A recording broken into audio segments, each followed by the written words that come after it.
TCS अंतर्गत पाहू शकता समाज कल्याण आयुक्तालय पुणे यांच्या अंतर्गत समाज कल्याण विभाग भरती परीक्षा सुरू आहे। आज दिनांक 5 मार्च 2025 रोजी 3 सत्रांमध्ये पेपर घेण्यात आले आहेत। विविध परीक्षा केंद्र जे आहेत महाराष्ट्रामधली या परीक्षा केंद्रांवर 3 सत्रांमध्ये पेपर घेण्यात आले। पहिल्या, दुसऱ्या आणि तिसऱ्या सकाळ, दुपार आणि संध्याकाळ ह्या 3 सत्रांमध्ये आज पेपर जे झाले हे पाहू शकता। समाज कल्याण विभाग भरती प्रक्रिया अंतर्गत गृहपाल अधीक्षक महिला या पदाचे पेपर आज पूर्ण झाले आहेत।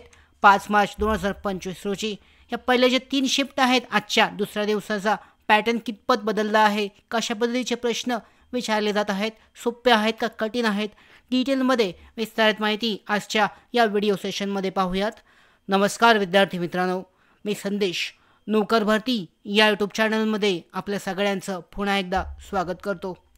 तर पाहू शकता जो पॅटर्न आहे आजचा, पहिल्यांदा आपण मराठी व्याकरणपासून सुरू करूयात। तर मराठी व्याकरण जी माहिती मिळालेली आहे, पहिला सत्र जे आहे या पहिल्या सत्रामध्ये खूप सोपा पेपर होता। जे पेपरचे जे प्रश्न समजले आहेत हे प्रश्न आपण पाहूयात। पहिला प्रश्न जो आला होता टोपण नावावरचा प्रश्न आहे। गोल्या घुबड हे कोणत्या लेखकाचे टोपण नाव आहे, अशा पद्धतीचा प्रश्न हा पहिलाच प्रश्न आला होता टोपण नावावरचा। तर विष्णुशास्त्री चिपळूणकर यांचं जे नाव आहे टोपण नाव, या टोपण नावाने त्यांनी लेखन केलेलं आहे, हे त्यांचं नाव आहे। हा पहिला प्रश्न आला होता। यानंतर पाहू शकता समानार्थी आणि विरुद्धार्थी शब्दामधला एक प्रश्न समजला आहे। एक हा जो शब्द आहे या शब्दाचा समानार्थी शब्द विचारण्यात आलेला आहे। तर पर्यायामध्ये संसारिक, त्याचबरोबर ऐच्छिक अशा पद्धतीचे 2 ते 3 पर्याय देण्यात आले होते आणि शेवटला होता वरील सर्व। त्याचं उत्तर जे आहे सगळेच पर्याय बरोबर असल्यामुळे वरील सर्व सिलेक्ट करायचं होतं। तर असा हा प्रश्न आला होता। दुसऱ्या शिफ्टमध्ये होता ऐहिक या शब्दाचा समानार्थी शब्द विचारण्यात आला होता। यानंतर पाहू शकता पुन्हा एकदा एक टोपण नाव विचारण्यात आलं होतं। सुनंदा बलराम कुलकर्णी यांचं टोपण नाव काय आहे, असा प्रश्न विचारण्यात आला होता। सुनंदा बलराम कुलकर्णी यांचं टोपण नाव काय आहे? तर पाहू शकता सानिया हे त्यांचं टोपण नाव आहे। सुनंदा बलराम कुलकर्णी यांचे टोपण नाव जे आहे या टोपण नावाने त्यांनी लेखन केलेलं आहे। चौथा प्रश्न म्हणजे पाहू शकता 2 ते 3 प्रश्न लेखक आणि त्यांची पुस्तके किंवा टोपण नावे यावर्षी येत आहेत। तर या आजच्या पॅटर्नमध्ये पाहू शकता 3 प्रश्न हे टोपण नावावरचे आहेत। पहिल्या सत्रामध्ये 2 आहेत, नंतरच्या सत्रामध्ये सुद्धा पेपरमध्ये हे प्रश्न आलेले आहेत टोपण नावाचे। साखरे बाबा हे टोपण नाव जे आहे हे कुणाचं आहे किंवा ह्या टोपण नावाने कोणी लेखन केलं आहे? त्याचं उत्तर होतं रामचंद्र जोशी यांनी साखरे बाबा या टोपण नावाने लेखन केलेलं आहे। तर अशा पद्धतीने मराठी व्याकरणमध्ये हे आलेले प्रश्न समजलेत। आता पॅटर्न कसा होता, काय काय प्रश्न विचारले जात आहेत? तर उतार्यावरती 5 प्रश्न होते। उतार्याची तयारी करणं तुम्हाला आवश्यकच आहे, कारण उतारा जो आहे पॅसेजवरचे प्रश्न हे मराठीमध्ये सुद्धा विचारले जात आहेत। यानंतर आता सांगितल्या पद्धतीने समानार्थी आणि विरुद्धार्थी शब्द प्रत्येकी 4 शब्द जे आहेत 2 शब्द म्हणजे 4 असे शब्द, एकूण 4 प्रश्न हे प्रत्येक शिफ्टमध्ये विचारण्यात आले आहेत। काही शिफ्टमध्ये ते जोड्या टाईपमध्ये आलेले आहेत, काही शिफ्टमध्ये ते सरळ 4 प्रश्न विचारण्यात आलेले आहेत।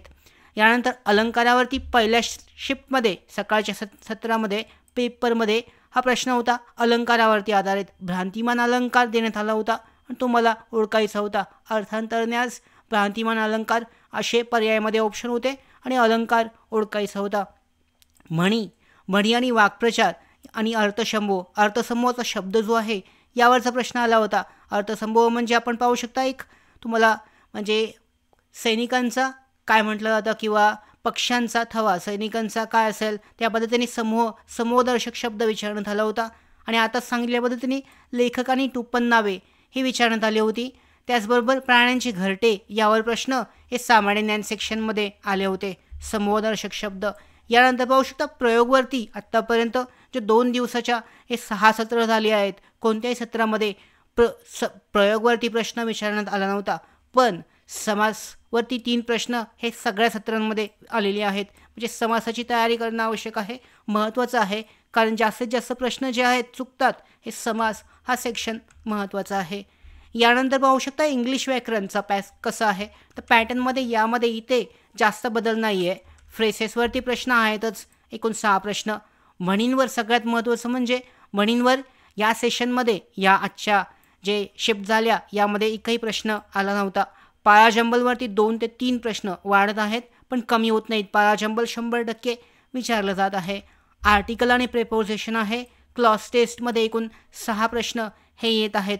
त्याचबरोबर एरर स्पॉटिंग जे आहे आणि वन वर्ड सबस्टिट्यूट म्हणजे स्पेलिंग करेक्शन, एरर स्पॉटिंग यावरचे प्रश्न हे विचारले जात आहेत. आता सामान्य ज्ञान कसं आहे, जनरल नॉलेजचं सेक्शन, तर यामध्ये पाहू शकता कोणता जे घरटं आहे, प्राण्यांचं घरटं, यावरचे प्रश्न 1-2 प्रश्न आलेले होते. खवल्या मांजर हे कुठे राहते अशा पद्धतीचा प्रश्न आहे. त्याचं घरटं विचारण्यात आलं होतं. त्याच्यामध्ये कोणत्या घरटामध्ये राहते अशा पद्धतीचा प्रश्न होता. पर्यायामधून सिलेक्ट करायचं होतं. दुसरा प्रश्न आला होता त्यानंतर घुबड हे कुठे राहते आणि त्याला घरट्याला काय म्हटलं जातं, तर याचं उत्तर पाहू शकता ढोली बरोबर आहे. तर अशा पद्धतीचे हे प्रश्न होते. यानंतर स्वामी विवेकानंदांचं पूर्ण नाव विचारण्यात आलं होता. हा इतिहासावरचा प्रश्न समजू शकता. तर स्वामी विवेकानंद यांचं जे पूर्ण नाव आहे हे नरेंद्रनाथ दत्त असं त्यांचं नाव आहे, असा एक प्रश्न होता. यानंतर पाहू शकता जे वित्त आयोग आहे किंवा आपण काय म्हणू शकतो आर्थिकवरचा प्रश्न आहे. आर्थिक जे आहे महाराष्ट्राची आर्थिक किंवा भारताची आर्थिक इकॉनॉमी अर्थव्यवस्था जी आहे यावरचा प्रश्न. वित्त आयोगाची स्थापना ही कोणत्या वर्षी झाली असा एक प्रश्न हा आला होता. तर यामध्ये 22 नोव्हेंबर 1951 रोजी ही वित्त आयोगाची स्थापना झालेली आहे. महत्त्वाचा आहे असा प्रश्न रिपीटसुद्धा होऊ शकतो. आता हा एक सोपा प्रश्न आला होता सामान्यांमध्ये. मध्ये पाहू शकता विलगीकरण म्हणजे काय, तर खूपच सोपा प्रश्न आहे. विलगीकरण म्हणजे पाहू शकता 2 बँकांचं विलगीकरण होत आहे. याचा अर्थ काय होतं, तो एकत्रीकरण होत आहे.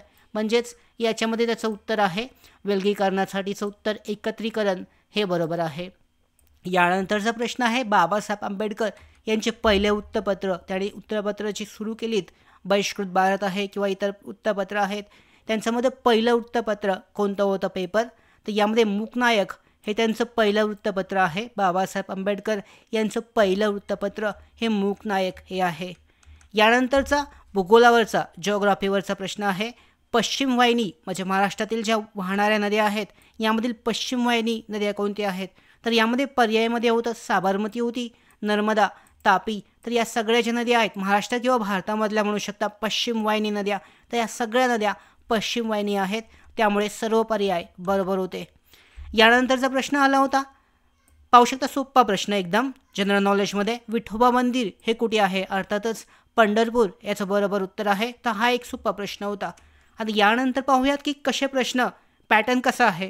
तुम्ही तयारी करताना चालू घडामोडी तुम्हाला करणं आवश्यक आहे, कारण 2024च्या चालू घडामोडी जास्तीत जास्त विचारले जात आहेत. 6 ते 7 प्रश्न आज विचारण्यात आले होते. यामध्ये खेळावरचे प्रश्न आहेत, स्पोर्ट्स ऑलिम्पिक आहे, त्याचबरोबर नीरज चोप्रावरचा एक प्रश्न हा सुद्धा आला होता. यानंतर पर्वत आणि शिखरे, कळसुबाईचं शिखर जे आहे उंच शिखर याबद्दलचा प्रश्न विचारण्यात आला होता. K2 शिखर आहे हे सुद्धा वाचून जाणं आवश्यक आहे. विज्ञानावरचा प्रश्न, इतिहासावरचा प्रश्न, वर्तमानपत्र, त्याच्यानंतर भारताचा जो इतिहास आहे यावरचा प्रश्न आहेत. इसवी सन 1400मध्ये भारतावर कुणाची सत्ता होती, बहमणी आहे, मगध आहे, बाबर आहे, याबद्दलची माहितीसुद्धा वाचून जाणं आवश्यक आहे. महर्षी कर्वे यांनी कोणत्या कॉलेजची स्थापना केली हा एक प्रश्न 3ऱ्या शिफ्टमध्ये विचारण्यात आला होता.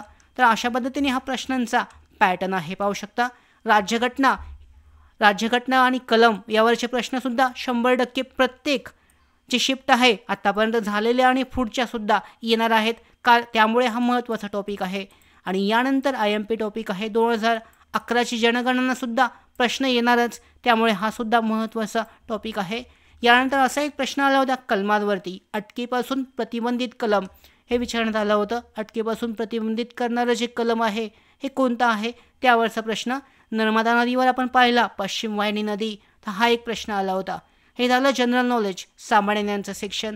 आता अंकगणित आणि बुद्धिमत्ता काय, तर अंकगणित आणि बुद्धिमत्तामध्ये बुद्धिमत्ताचे प्रश्न हे आलेच नाही आहेत. जवळजवळ पाहू शकता आजचा दुसरा दिवस आहे, दुसऱ्या दिवशीसुद्धा बुद्धिमत्तावरचे प्रश्न खूपच कमी आलेले आहेत किंवा विचारण्यातच आलेले नाही आहेत. जो सिलेबसमध्ये असूनसुद्धा यावरचे प्रश्न आले नाहीत. काय काय आलेलं पाहू शकता अंकगणितमध्ये, गुणोत्तर व प्रमाण होतं, शेकडेवारी आणि नफा तोटा आहे, बोडमॉस, त्याच्यानंतर छापील किंमत आहे, काळकाम आणि वेग आहे, रेल्वे लांबी आहे. त्यानंतर पाहू शकता चक्रवाढ व्याज याच्यावर 2 प्रश्न आहेत, सरळ व्याजवर 2 प्रश्न, वयवारी असे प्रश्न आहेत. बुद्धिमत्ता मात्र एकही प्रश्न नाही आहे. तर अशा पद्धतीने हा पूर्ण पॅटर्न जो आहे या भरती परीक्षेसाठीचा आजची जी दुसरी शिफ्ट म्हणजे आजच्या दुसऱ्या दिवसामध्ये तिन्ही शिफ्टसाठीचं हे विश्लेषण अशा पद्धतीचे प्रश्न विचारण्यात आले होते आणि त्याचबरोबर तुम्हाला अंदाज येईल की कशा पद्धतीचे प्रश्न पुढच्या शिफ्टमध्ये विचारले जातील. अशा पद्धतीने तयारी करणं आवश्यक आहे. या भरती प्रक्रियेसंदर्भातल्या पुढच्या महत्त्वाच्या अपडेट्स मिळवण्यासाठीच नोकर भरतीच्या यूट्यूब चॅनलला सबस्क्राईब करा. धन्यवाद.